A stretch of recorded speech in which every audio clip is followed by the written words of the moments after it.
શિયાળાની ઠંડી આટલી મસ્ત મજાની જામી હોય ને તો ગમે તેવા ભજીયા બનાવીએ ને આપણું મન જ નથી ભરાતું. તો આ રીતે મરચાંના પટ્ટી ભજીયા એક વખત બનાવી લેશો ને તો એકદમ ક્રિસ્પી બનશે અને ખાવાની મજા પણ આવશે. જો તમારે ક્યારેય ક્રિસ્પી ના બનતા હોય ને તો ફક્ત હું આજે તમને એવી એક ટિપ્સ આપીશ ને એનાથી મરચાંના ભજીયા એકદમ ક્રિસ્પી બનશે. તો આજે આપણે લાલ મરચાંની પટ્ટી બનાવી લઈશું અને આ પટ્ટીને તીખી તમતમતી ખટ્ટી મીઠી ચટણી સાથે સર્વ કરીશું. તો લાલ મરચાંની પટ્ટી બનાવવા માટે અહીંયા મેં 200 ગ્રામ જેટલા લાલ મરચાં લીધા છે. હવે તમે આ પટ્ટી ભજીયા લાલ કે લીલા કોઈ પણ મરચાંમાંથી બનાવી શકો છો. અને અહીંયા મેં જે લાલ મરચાં લીધા છે ને થોડા સ્પાઇસી છે.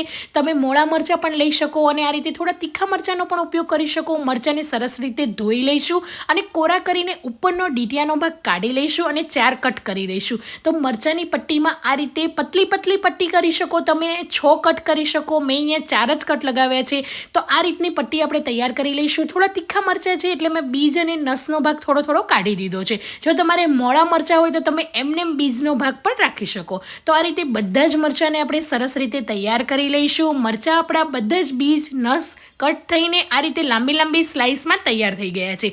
એક વાસણની અંદર એડ કરી દઈશું. હવે મરચાંની પટ્ટી ઉપર સ્વાદ પ્રમાણે મીઠું એડ કરી દઈશું અને એક મોટા લીંબુનો રસ એડ કરીશું. જો તમારી પાસે લીંબુ નાના હોય તો 2 એડ કરી દેજો. મેં અહીંયા એક મોટા રસવાળા લીંબુનો રસ લીધો છે. તો આ રીતે રસ ઉપર જ આ રીતે એડ કરીશું અને આદુને આ રીતે એક ટુકડો લઈને ઝીણા ખમણથી ખમણી લઈશું. એકદમ ઝીણું ઝીણું ખમણવાનું છે. તમે આદુને ખાંડીને પણ એડ કરી શકો. આ પટ્ટીની અંદર આદુનો ટેસ્ટ સરસ આવતો હોય છે એટલે સ્કીપ નહીં કરતા જરૂરથી એડ કરજો.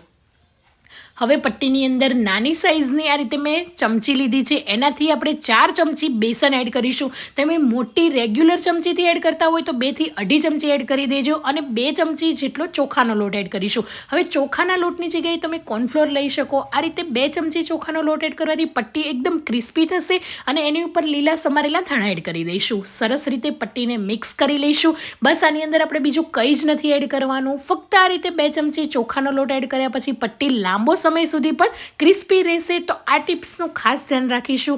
એકલા બેસન એડ કરીને તો આપણે રેગ્યુલર બનાવતા હોઈએ એ થોડી ઢીલી થઈ જતી હોય છે. તો આ રીતે ચોખાનો લોટ કે કોર્નફ્લોર એડ કરવાથી પટ્ટી સરસ એવી ક્રિસ્પી રહેશે. 1 ચમચી જેટલું પાણી લઈશું અને આ રીતે પટ્ટીની ઉપર એડ કરી દઈશું. વધારે પાણી નથી એડ કરવાનું. બસ ફક્ત 1 ચમચી જ એડ કરવાનું. પાણી એડ કરવાથી છે ને આ રીતે ઉપર મરચાંની ઉપર લોટનું થોડું થોડું કોટિંગ થઈ જશે. તો તમે જોઈ શકો છો એકદમ લોટ વધારે પડતો નથી એડ કરવાનો. તમે લાલ કે લીલા જ્યારે મરચાં લો છો ને ત્યારે આ રીતે મરચાં દેખાવા જોઈએ અને લોટ પણ આ રીતે થોડો થોડો જ ઉપર હોવો જોઈએ. બસ આ રીતનું કોટિંગ કરવાનું છે. જો મરચાં તમારા ભેગા વધારે થઈ ગયા તો એને છૂટા કરી લેજો અને ગરમા ગરમ તેલની અંદર ફ્રાય કરી લઈશું. હું અહીંયા એક જ વખત ફ્રાય કરી રહી છું. જો તમારે એકદમ ક્રિસ્પી પટ્ટી જોઈતી હોય ને વધારે પડતી તો તમે ડબલ ફ્રાય પણ કરી શકો છો.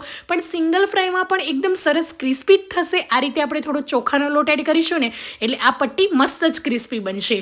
જેટલી કડાઈમાં સમાય એટલી એડ કરી દેવાની છે અને 1 થી 2 વખત સરસ રીતે ફેરવીને ક્રિસ્પી કરી લઈશું. ક્રિસ્પી થશે એટલે તમને ખબર પડી જશે. ઉપર એકદમ સરસ એવી કલર ચેન્જ થઈને આવી જશે.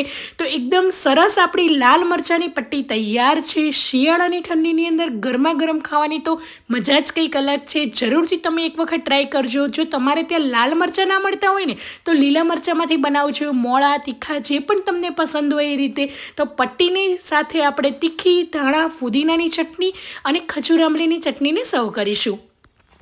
તો તમે પણ ટ્રાય કરજો અને કેવી લાગી આજની લાલ મરચાંની પટ્ટીની રેસીપી કમેન્ટ કરવાનું ભૂલતા નહીં.